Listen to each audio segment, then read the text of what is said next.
Добрый вечер, это Михаил Лобковский. И как говорят, кто первый халат надел, тот и доктор. Мы сегодня будем говорить про депрессию. Я не доктор, кстати. У меня, правда, был такой эпизод, биография. Есть такая женщина, Лена Малышева, которая идет в передаче «Здоровье». Она в свое время придумала для меня передачу «Голая правда». И мне дали халат, называли доктором. Я говорил, что я психолог. Это у нас тут все доктора, кто на передаче работает. Сняли 2 программы, а потом на этом расстались с Леной. Так вот, тем не менее, мы говорим о депрессии. Вы должны понимать, что я не врач, поэтому я некомпетентен объяснять вам вопросы, связанные с фармакологией, с приемом препаратов, симптомами и так дальше. Я буду говорить как психолог, потому что ко мне часто приходят люди, у которых депрессия, но они приходят с какими-то проблемами конкретными, там, семья, неуверенность, страхи, работа, дети. А ты говоришь, с этим человеком разговариваешь и понимаешь, что у него помимо того, о чем он рассказывает, есть еще серьезная проблема, что он находится в депрессии. Тогда я направляю его к врачу-психиатру. Давайте не бояться, во-первых, этого слова. Задача сегодняшней программы следующая. Я хочу рассказать вот о чем. Чтобы вы понимали, что если у вас есть какие-то из перечисленных симптомов, то у вас депрессия, вам надо не бояться, надо депрессию лечить. Это заболевание. Это не кто-то умер, не кого-то выгнали с работы, не от кого-то ушла жена, а не произошло какое-то горе, несчастье и так далее. Это состояние, связанное с нарушением метаболизма нейротрансмиттеров, а не то, что вы подумали. Плюс к этому хочу сказать, что депрессией страдают все пьющие, все наркоманы, потому что это и есть, собственно, заболевание, так сказать, которое существует именно при депрессии. Давайте начнем с простых вещей. У вас нарушение сна, у вас изменение массы тела, у вас частая смена настроения, у вас сужается мир до каких-то переживаний, уходит из жизни радость и удовольствие, вы начинаете сосредотачиваться на чем-то негативном, тревога, постоянные мысли, навязчивые состояния, вы не можете уснуть ночью из-за того, что вас все время одолевают какие-то неразобранные дела или еще больше отношений, связанные с обидами, с унижением, с несправедливостью. Вы или очень быстро набираете вес и переедаете, или наоборот у вас резкое уменьшение веса. Вы часто плачете. Если это женщина, мужчина так часто не плачет, когда переживает. У мужчины часто такое угрюмое выражение, состояние такой, знаете, душевной боли и страдания. Скорее всего, это депрессия. Депрессия сама по себе так сразу не выскакивает. Часто перед депрессией бывает астения. Астения – это снижение жизненного тонуса. Депрессии еще нету, но есть состояние, при котором вы себя чувствуете хуже. То, что самое главное, вы становитесь апатичным. Вам многие вещи перестают интересовать, нравиться. Вы перестаете, там, не знаю, ходить в гости, общаться, разговаривать, смотреть телевизор, кино. Больше сидите дома, отвернувшись зубами к стенке. И такой мир становится достаточно тусклым, черно-белым, и многие интересы становятся уже неинтересами. Вы утрачиваете интерес ко многим вещам. Если не заботиться на этом этапе, то дальше астения может перерасти в депрессию. Но вы можете взять интернет, почитать про депрессию, потому что тут не хватит эфира. Депрессий много, они разного происхождения. Мы можем поговорить о реактивной депрессии. Реактивная депрессия – это реакция на стресс какой-то, да, на какое-то событие в жизни, приведшее к такому состоянию. Люди занимаются самолечением, в основном у них два варианта. Они лепить начинают или пытаются встать на лыжи и коньки. Ну, понятно, что встать на лыжи и коньки здоровее, чем пить, но часто ни то, ни другое результата не дает. Поэтому я еще раз повторяю, в России очень неоднозначное отношение к медицине, потому что в Советском Союзе была карательная психиатрия. Советский Союз исключили из всех ассоциаций психиатрии мировых. Вы знаете, у нас так с инакомыслием боролись, людей вместо тюрем сажали в психиатрические больницы принудительно, а там на них проверяли всякие препараты, превращая их в овощ. Да, вот судебная медицина, Федор подсказывает. Да, судебная медицина. У нас, кстати, до сих пор есть институт сербского, но будем надеяться, что там инакомыслящие сейчас не сидят, а сидят в основном люди, совершившие уголовные преступления по психопатическим причинам. Вот. Но мы вернемся, так сказать. Я уже объяснил, что я не врач, поэтому ожидать от меня каких-то диагнозов не придется. Тем не менее, я хочу, чтобы вы задавали вопросы, чтобы вы звонили, спрашивали. Вот у меня такая ситуация, там, что вы думаете? Почему? Потому что я хочу, чтобы вы избавились от страданий, чтобы вы, если болеете, начали лечиться и перестали бояться людей в белых халатах. Я к ним отношусь с огромным уважением.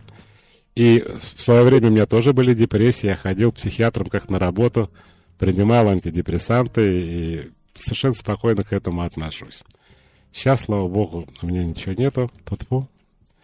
Михаил, меня зовут Ольга, моего отца избивал его отец, мать его не защищала. Он вырос сломленным и озлобленным, ненавидящим женщин. Мое детство прошло, соответственно, главным аргументом отца было то, что он меня не бьет, а значит, остальное норма. Но он всегда говорил, что не хочет быть таким, как и его отец, и что это гены. В итоге он стал просто издеваться над нами морально, а не физически. Я иногда чувствую, что не могу контролировать эмоции, и да, тоже со временем скачусь, как этого избежать. Ну, депрессия не депрессия, но такое состояние, конечно, тревожное. Плюс Ольга сама боится, что это все перейдет, и она тоже будет таким же человеком, и также со своими детьми поступает. И одна из больших проблем, которая тоже бывает при депрессии, неспособность контролировать эмоции. То есть психика уже не держит ваши негативные проявления, вы уже срываетесь, это могут быть истерики, могут быть скандалы, конфликты и так далее. Слушайте передачу, Оля, надеюсь, она вам поможет. Добрый вечер. Алло. Здравствуйте. Здравствуйте, Михаил. Меня зовут Евгения, я из Москвы. И мне кажется, у меня депрессия, но я ее сейчас никак не лечу, потому что я, как вы правильно говорите, боюсь идти к врачу. А что именно вы боитесь от врача? Что вас на учет поставят? На учет не ставят? Нет. Я была у врача, и я сидела на достаточно серьезных препаратах. И очень тяжело потом с них слезала, и я просто не хочу этого опять. И мой вопрос, как понять? Да. Как понять, что врач меня не пытается в овощи превратить, а действительно хочет мне помочь? А у нее есть какая-то цель вас в овощи превратить? Зачем ему это? Не знаю, но тогда мне прописали... А вы сейчас можете описать... Кагацел. Ну, у нас... Не Кагацел, какой-то такой препарат, знаете, по рецепту выдают. Это бесполезно, потому что на радио мы не называем препараты. Это люди слушают, сейчас пойдут в аптеку скупать бред всякий. Поэтому были тяжелые препараты. Смотрите, вы можете описать свое состояние? Почему вы считаете, что у вас депрессия? Вот какие симптомы? Ну, у меня были истерики, мысли о самоубийстве. Так, это 100%. А самоубийстве это уже достаточно. Дальше можно не продолжать. Что я вам советую сделать? Вы меня внимательно слушаете? Очень. Антидепрессанты это не аспирин. Поэтому это требует очень большого терпения, пока вы не найдете, я их называю нежно, свои колеса. То есть вы можете потратить кучу времени. Это может быть все не то. Это, и в общем-то, современный врач, это человек, который очень разбирается в современной фармакологии. Кстати, знает английский язык, способен читать, потому что сейчас уже препараты из чуть ли там 8-го, по-моему, уже 9-го поколения, они гораздо более чистые, чем старые, и локально действуют на конкретные проблемы. Понимаете, да? Поэтому вы не оставляйте решение этой проблемы. Проблема решается. Дело в том, что я вам объясню такую вещь. Что такое депрессивное сознание? Вам кажется во время вот таких суицидальных мыслей, да, что жизнь просто там не имеет смысла, что она кончена, что ничего больше не будет. Вы же об этом думаете? Почему? Откуда суицидальные мысли? Что вам плохо, тяжело, больно? Почему на ровном месте у человека суицидальные мысли? Ну, чаще всего больно. И кажется, что лучше не будет. И... Вот. А на самом деле, вот это странно слушать, да, но я вам скажу, это не потому, что жизнь такая, а потому, что у вас в коре головного мозга что-то происходит. То ли серотонина не хватает, то ли дофамина, то ли норадреналина, я не знаю. Вот изменения метаболизма этих нейромедиаторов, они приводят к таким мыслям. Потому что нейромедиаторы, они регулируют наше состояние, понимаете, да? Вам кажется, что у вас жизнь такая, а на самом деле после таблеток будет вообще другая. Так хочется сказать, любой наркоман нам об этом скажет. Но у наркоманов это недолго происходит, потом становится еще хуже. В этом разница. между вот алкоголизмом, наркоманией и реальным лечением. Так вот, на самом деле жизнь не такая, как вам кажется. В этом ваша трагедия. Жизнь вообще другая какая-то. Может быть и прекрасная для тех, кто так себя чувствует. Но таблетка, что она делает? В таблетке, во-первых, нет никакого вещества. Многие боятся, что если они будут пить таблетки, как говорят, потом там тяжело слезть. Нет. Антидепрессанты — это так называемые ингибиторы обратного захвата нейромедиаторов, то есть они создают нормальное функционирование, нормальное присутствие этих нейромедиаторов. То есть его там нехватка, да, я не буду сейчас вам мозг выносить, это был мой первый курс, там синаптические щели, там электроотрицательность нейрона, я это все проходил, между прочим, на психфаке, правда, нифига не помню. Речь вот о чем идет. Речь идет о том, что эти таблетки приводят в норму ваше состояние. Вам нужно набраться терпения. Вы должны врачу говорить каждые 5 минут. Вот прямо звоните и говорите, вы знаете, вот я принимаю сейчас по половиночке, мне хуже стало. Я всеми потеть начинаю, мне всеми в сон клонит, я углы головой считаю. Давайте менять таблетки. Кстати, я вам хочу сказать, что, как ни странно, в России очень высокий уровень психиатрической помощи. Объясню почему. На Западе психиатров всех в основном передали семейным врачам. То есть я не знаю, почему они это сделали, но теперь любой семейный врач, я не знаю, там в Европе, в США, в Канаде, может вместо психиатра выписывать таблетки. А вы говорите, а вы мне не нравитесь, вы же семейный врач, вы же ничего не понимаете. Он говорит, хорошо, направить к психиатру не вопрос. Попадаете вы к нему раз в месяц по записи. Представляете, да? По страховке. А здесь у нас дал 5 рублей, пожалуйста, звони. Марья Петровна, что-то мне голова кружится. Говорит, давайте вот эту половиночку на четвертинку перейдем, а это мы с вечера на день. Вы будете принимать днем. То есть вы имеете возможность гораздо больше общаться с врачами, чем, например, на Западе. Я говорю про амбулаторное лечение, не про стационар. Поэтому я вас призываю к тому, чтобы сказать, да, был неудачный опыт, таблетки были тяжелые, сходило тяжело, и главное, я так понимаю, не помогло, да? Судя по тому, что вы сейчас звоните. Какое-то время помогло, сейчас иногда, бывает прямо. Вот смотрите, вот нужно терпение. Просите, чтобы вас не начинали с тяжелых препаратов, и я не думаю, что у вас такая серьезная проблема, судя по вашему звонкому голосу. Поэтому и врача надо подбирать. Врача это очень сложно подобрать, врача, чтобы вам нравился, чтобы было доверие к нему, и чтобы, ко всему прочему, он еще разбирался в фармакологии. И последнее, что я вам хочу сказать, что есть еще сочетанная терапия. Что это значит?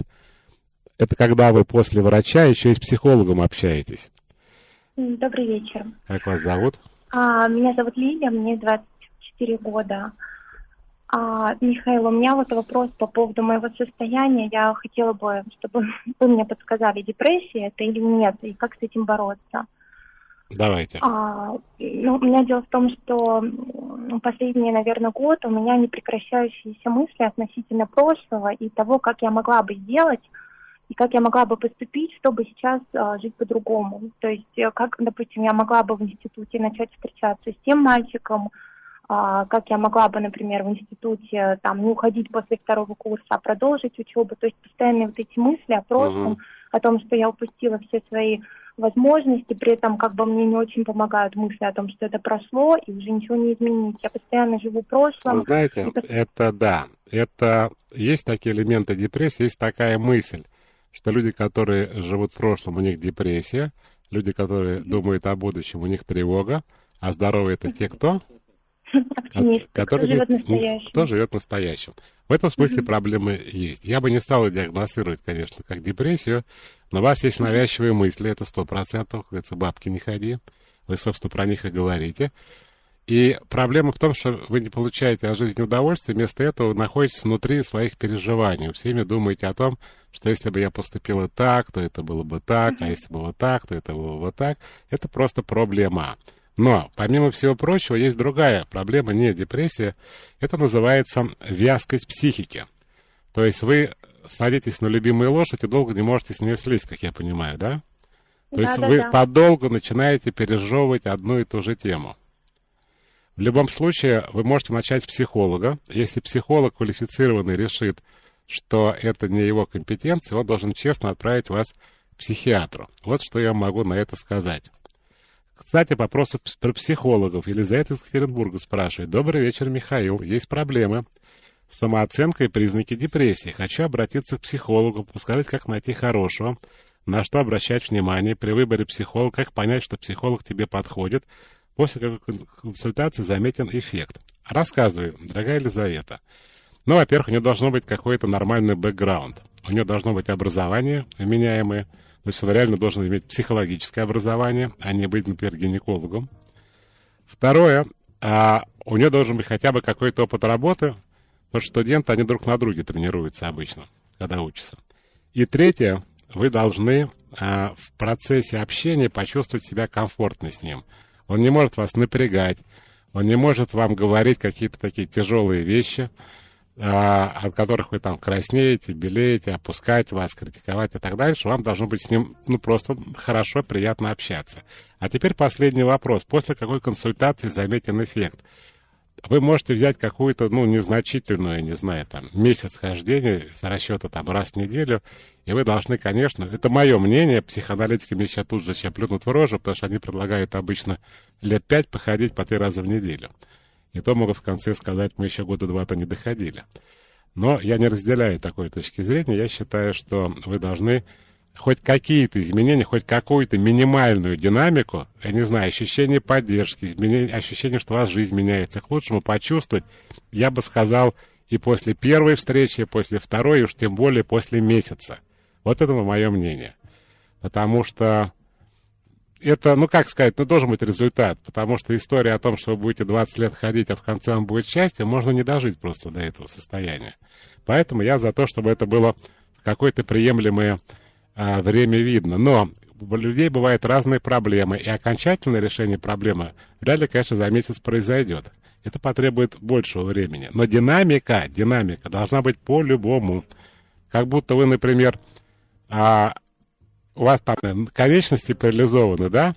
Вы не через 10 лет вдруг встали и побежали, да? А вы в течение года постепенно начинаете вставать на ноги, на одну, потом на другую, потом стоять, потом ходить с клюшкой, потом без клюшки. Вот так и здесь. То есть вы должны видеть, что какая-то дорога есть, и вы чувствуете разницу. Алло, здравствуйте, Михаил. Меня зовут Ирина. Вопрос у меня такой. Когда полгода я лечилась с психологом от невроза, и потом еще 2 месяца уже от депрессии с психиатром, с медикаментами тяжелыми, у меня после всего этого ощущение, что мне просто расшатали психику еще больше. То есть всех моих тараканов разбудили, вытрясли мне наружу, а что дальше с этим делать, я не знаю. И при любом поводе я нахожу повод поплакать, поистерить, даже уже пошвырять что-то. Просто на самом деле порчу жизнь вокруг людям. Что со мной происходит?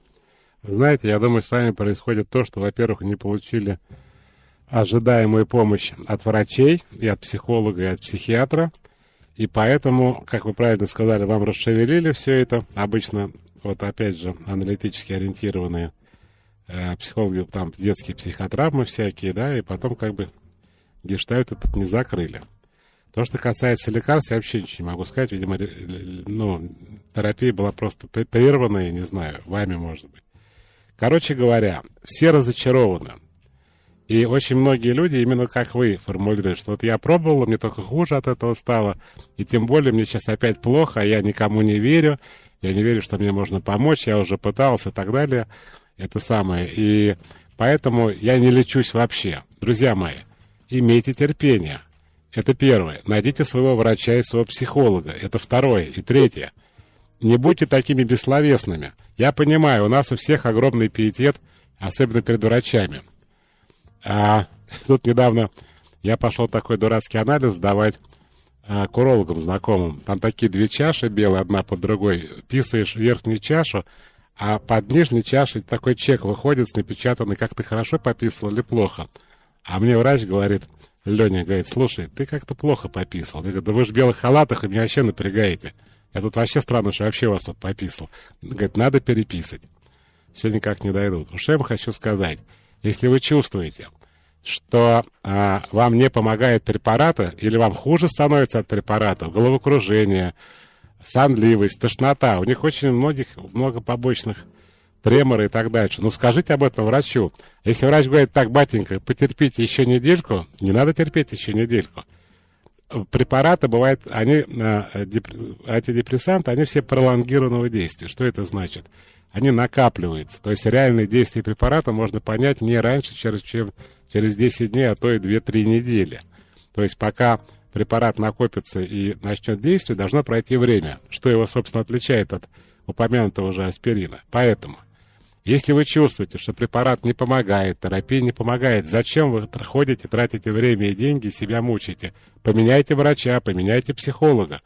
Не надо никого бояться. Я живу в Москве, не все живут, но многие живут в больших городах, да и в небольших городах, а врачей у нас как грязь. Если вы в России, не знаю, в Москве сократили, по-моему, уже 30% врачей, то есть реально прямо кажется, что просто девать некуда. Конечно, нет, мы это понимаем, но такое впечатление, что их правда много. Вы можете найти квалифицированную помощь. Вы должны понимать, что вы принимаете. Не в смысле, что вы должны выносить врачу мозг и рассказывать, чтобы он про базальный ганглий что-нибудь рассказал, или про синаптические щели, о которых я только что упомянул, а хотя бы какое состояние вы будете испытывать, какие могут быть побочные явления, к чему вы должны быть готовы, а вот такая дозировка, а тогда что будет и так далее. Вы должны все это спрашивать, врач должен нормально вам все это объяснять. Это совершенно естественные человеческие отношения между врачом и пациентом. Но если вы чувствуете, что вам становится хуже, прекратите эту терапию. Идите к другого врача. Единственное, когда будете прекращать, имейте в виду, что многие препараты имеют синдром отмены. То есть нельзя с некоторых соскочить сразу. Придется просто уменьшая дозу это делать. Но это не повод перестать лечиться. Это повод просто найти другого врача и найти другого психолога. Обязательно найдется человек, который вам поможет. Просто надо хотеть вылечиться, надо хотеть избавиться от этого состояния. Добрый вечер. Здравствуйте. Меня зовут Наталья, мне 39 лет, я из Нижнего Новгорода. Так. И у меня такой вопрос. На самом деле проблема моего супруга. Ему поставлен диагноз генерализованный тревожный синдром. Он наблюдается у психиатра, ходит лечиться к психиатру, там ему выписали препараты. Вот также он ходит на индивидуальную психотерапию, на групповую психотерапию. Все ему это очень-очень помогает, но как вы сказали, действительно, осенью бывает откат. Вот у него сейчас состояние ухудшилось. Ему тут же психиатр поменял препараты. Вот. И я хочу вам сказать, просто поделиться, что вот мне очень тяжело дается вот все это состояние, вся болезнь моего мужа. Мне действительно очень тяжело. У меня разные как проявляется его эта тревога генерализированная? Вы знаете, сначала началось с того, что он постоянно чем-то болел. Вот. Потом это все состояние ухудшалось, накапливалось. Он ходил и к неврологу, и к гастроэнтерологу, к большому количеству специалистов. Вот. А потом мы столкнулись с тем, что он просто перестал спать. Он 4 ночи вообще не спал. То есть такая зашкаливающая уже тревога, да? Да. Вот. И там, соответственно, ему сразу, когда мы обратились к психиатру, сразу ему назначили транквилизаторы. Понятно. Состояние было очень тяжелым. А вам тяжело от чего в его поведении? Вы мне тяжело, что тяжело? Вот смотрите, во-первых, я тоже с ним фактически эти 4 ночи не спала. То есть он постоянно, будил меня. Сейчас он, мало того, что я не спала, я постоянно ходила с ним по врачам. Мне иногда то, что он говорил, я слышала, что что-то не то он рассказывает, что в действительности, нет никаких болей там. Мне было даже стыдно как-то, такая ситуация. Это заболевание же. А я правильно вас понял, что все-таки какой-то результат был от лечения? Да, был результат, то есть у него было улучшение, у него прошла знаете, у него на лице была маска во время лечения. А после лечения ему стало лучше, да? Да, ему стало лучше. Спасибо. Вот я хочу сказать, прекрасный звонок для тех, кто разуверился, для тех, кто устал, для тех, кто разочаровался. Если проявить терпение, то состояние возвращается. Более того, есть, конечно, заболевания такие хронические, где надо терапию пожизненно принимать, а есть эпизоды, я не знаю, 3-месячные, полугодовые депрессии, где человек вылечивается и все. Особенно, когда это реактивная депрессия, и больше не болеет депрессией. Следующее. Михаил, добрый вечер. Часто бывает состояние, когда хочется все закончить. Не вижу выхода из ситуации, не получается идти дальше. Суицидальные мысли – это признак депрессии, спрашивает Катя. Катя, во-первых, это признак депрессии. Во-вторых, Я обращаюсь к родителям, у которых многие дети, особенно в подростковом возрасте, как считают родители, типа они мать пугают. Я жить не хочу, я сейчас из окна выброшусь, я таблеток наглотаюсь. Ну, типа, давай ты пугай, мать, ты пугай. Друзья мои, это очень серьезный симптом. Если вы слышите от ребенка такие заявления, как нам сейчас Катя пишет, что бывают такие состояния, когда хочется все закончить, не вижу выхода из ситуации и не получается идти дальше, надо брать ребенка в охапку и идти с ним к психиатру. Есть даже суицидальный центр. Объяснить вам почему? Да, во-первых, это, Катенька, это депрессия, да. Потому что многие дети, демонстративно пытаясь напугать родителей, умирают. Например, наглотается таблеток, думая, сейчас мать с работы придет, а мать раз и пришла на полчаса позже. Застала труп. А полез в окно, сейчас думает отец, вот он такой жесткий, он меня бьет, сейчас я назло ему выброшусь, сейчас я на подоконник встану, он меня снимать начнет и на коленях будет сейчас прощения просить. Он еще подойти не успел, а ребенок раз сорвался с балкона или с подоконника и разбился. Дальше нам не надо продолжать. Поэтому не надо считать, что дети вас пугают, это демонстративное поведение. Если у ваших детей есть такие проявления, надо вообще не пытаться самому ничего там думать, что это такое. Может быть, там съел что-нибудь на завтрак или двойку получил. Надо идти к врачу, ну и потом еще и к психологу, детскому или подростковому. Добрый вечер. Добрый вечер, Михаил. Меня зовут Мила из Санкт-Петербурга. У меня такой к вам вопрос. Вот по ощущениям у меня вроде как бы нет депрессии, но в наличии имеется следующее. Я могу проспать 12 часов, то есть с вечера до, грубо говоря, дня следующего, и испытывать при этом нежелание вообще выходить куда-либо из дома. А что ж у вас, дорогая моя? Милочка. Ну, на самом деле... Милая, мила. Да, именно так. Я вам писала неоднократно. Слушай, по лекциям прошлась. По правилам Нет, действовала. Мила, смотрите, какая история. Если вам не хочется с утра вставать, то это, по-вашему, что, оргазм, что ли? Ну, не вижу смысла, мотивации. Конечно, это депрессия, я вас поздравляю. Это она. Но при этом я как бы весела, с людьми общительна. И у вас переходит весь день на вторую половину, точно? То есть вы начинаете веселиться после типа 6-8 вечера? Ну, не то чтобы после 6, но... А что вы с утра-то вставать не хотите? Если так все бодренько с утра, чего ж не встаете? А я сплю, не потому что я не хочу, я просто сплю и не просыпаюсь. А когда вы просыпаетесь, нет, когда вы просыпаетесь, вы говорите, я когда просыпаюсь, я не хочу вставать. Или я неправильно вас понял?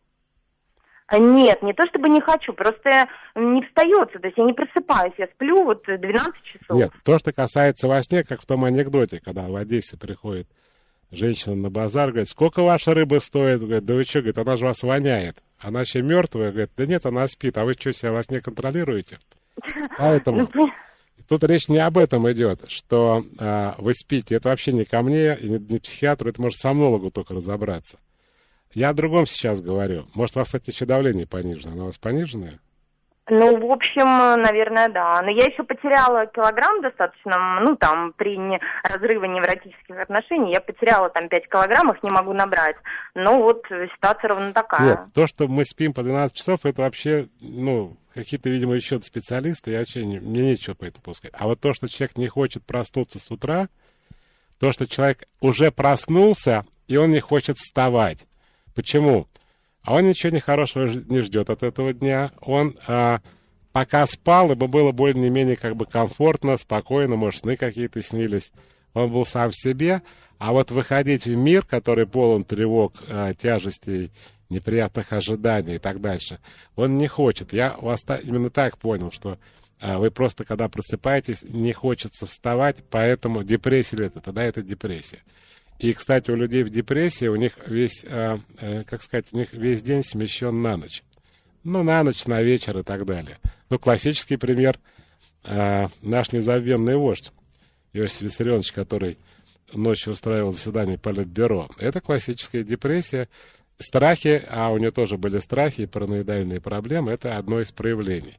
Когда человек, обуреваемый тревогой и страхами, конечно, он пытается оттянуть как можно дольше, не вставать, потому что дальше ждет его страшный мир. Поэтому вот это как раз признак депрессии. Дальше. Так, по моей свекрови депрессии давно, мир ее полон тревог и негатива, из дома выходит только по острой необходимости, записал себя в старухе, ей 63 года, сидит и ждет смерти, на словах родилась внучка, говорит, что появился смысл в жизни, но даже не звонит, не навещает, как ей можно помочь, разговаривать сложно с ней. Каждый разговор полон пессимизма, спрашивает Людмила. Людмила, к сожалению, никак. Она должна сама хотеть помочь, тогда вы ей могли бы помочь, там, врача найти, но пока она упирается и считает, что она так лучше быстрее умрет, и не надо ее трогать, но ничем помочь вы не можете. Я откладываю дела на последний момент, занимаюсь всем подряд, главное ненужным делом. Когда поступает дедлайн, я виню себя, что пытаюсь его успеть. Эта ситуация очень понижает тонус, опускаются руки, как преодолеть, чтобы не допустить депрессию. Дмитрий спрашивает: дорогой Дмитрий, у вас прокрастинация. Прокрастинация. Она завязана на страхе и тревоге, и поэтому человек обычно с прокрастинацией не доводит до конца, у нас уже... Да, откладывает на последнее именно из-за тревожности. Но самое простое, что я могу по радио, я не могу заняться по радио психотерапией, это взять себе очень жесткое расписание, написать, где написано, что в 13 часов 17 минут я конкретно открываю, я не знаю, компьютер и начинаю делать эту работу, которую я полгода не могу начать, и делаю я ее до 14 часов 29 минут. И прямо засекаете время. Тут нет такого «хочу, не хочу», просто делаете. Как сказал Пушкин, если каждый день в 7 утра вставать, через неделю вдохновение будет приходить просто в каждый дом. Как психолог я могу сказать, что моя компетенция ограничивается только поведенческой депрессией, да, когда у человека, как я уже объяснил, поведенческие проблемы, а есть депрессия клиническая. Ну, например, когда человек лежит зубами к стенке, забывает мыться, чистить зубы, принимать душ, мыть голову, не раздевается, ложится в постели уже, в постель ложится в одежде, не выходит подолго из дома. Подолго это может быть месяцами не выходить из дома. Такой у нее такой тоскливый, такая депрессия, сопряженная со страданием, чувством такой душевной боли, тоски, безысходности и так далее. Вот. Это уже такая клиническая форма. Жуткой потери веса, как, я не знаю, бывает при том, что человек, например, ничего не ест, просто даже забывает есть, у него такая даже потеря вкусовых ощущений есть, потеря вообще интереса к жизни. А поведенческая депрессия, я помню, у меня была такая юношеская депрессия, я вставал, ехал когда в институт, я приходил на остановку, такой был, помню, 107-й автобус на Драгомиловской, садился, даже мне лень было стоять, садился на бордюр и ждал минут 10. Если он через 10 минут не появлялся, я возвращался домой и ложился спать. Вот, это такая поведенческая депрессия, которая вполне корректируется с помощью психолога, а клиническая это уже требует все-таки врача, психиатра. Вот, пожалуйста, пишут люди, которых получается. Михаил, у меня была проблема, мне помог бесплатный врач в центре занятости, почему-то за один раз просто профи. Необходимо огромное желание вывести из этого состояния. Болел 3 года, присмотрел жизненные ценности. Помогла сила воли. Вот тут я хочу 2 слова сказать. При поведенческой депрессии вы можете сами избавиться от депрессии, а при клинической нужен врач и лекарство.